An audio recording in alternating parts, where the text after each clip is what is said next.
Programang ito ay rated SPG. Striktong patnubay at gabay ng magulang ang kailangan. Maaaring may masiselang tema, lengguwahe, karahasan, sexual, horror o droga na hindi angkop sa mga bata. Dahil sa nabuking na sina Moira at Zoe ang kumuha at nagtago sa matanda, ay wala na silang ligtas kina Giselle at Robert. Kaya nagtatago na ngayon ang mag-ina dahil sigurado na ang kanilang kapalaran sa kulungan. Lalo na si Zoe na kinakain na ngayon ng kanyang konsensya dahil sa nagawa sa matanda. Iniligtas nga ni Zoe si Don Pepe mula sa kamay ng kanyang demonyong nanay, ngunit siya rin pala ang tatapos sa buhay ng matanda.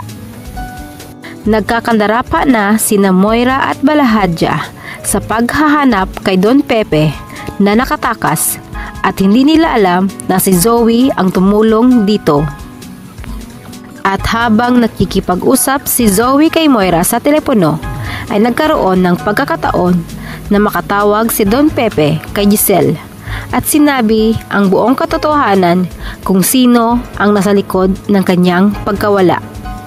Hindi alam ni Don Pepe na narinig ni Zoe ang kanyang pagsumbong, kaya kinumpronta niya ang matanda at iyon ang naging dahilan ng kanyang katapusan. Hindi sinasadyang na itulak siya ni Zoe at nahulog sa tulay. Nataranta si Zoe sa nangyari sa kanyang lolo, kaya humingi ito ng tulong kay Carlos. Dahil hindi maaaring malaman ni Moira na siya ang tumulong sa matanda para makatakas ito.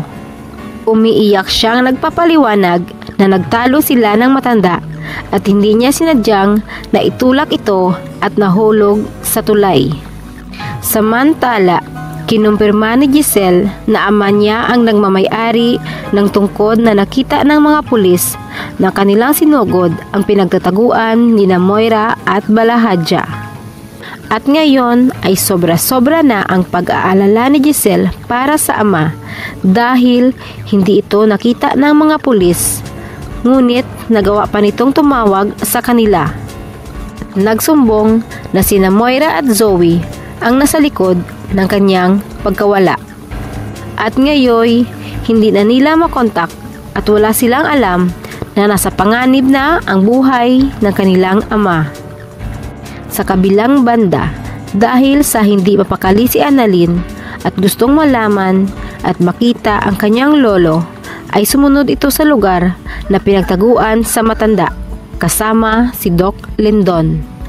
Dahil maraming tao sa tulay kung saan sila dumaan, ay huminto sina Annalyn at Doc Lindon para makiusyuso kung ano ang nangyayari.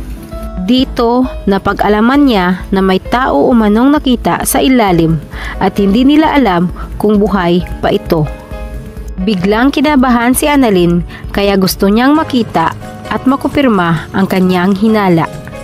Napanghinaan bigla ng loob ang batang doktor nang makita ang kanyang lolo Pepe na buhat-buhat ng mga tao. Hindi makapaniwala si Annalyn na makikita niya ang kanyang lolo sa ganoong sitwasyon at napadasal na lamang ito na sana ay huwag munang kukunin sa kanila ang matanda. Makakaligtas pa kaya si Don Pepe? O kung makakaligtas man ay maaalala pa niya kaya ang lahat at masabi kay Robert na si Annalyn lamang ang kanyang nag-iisang tunay na anak?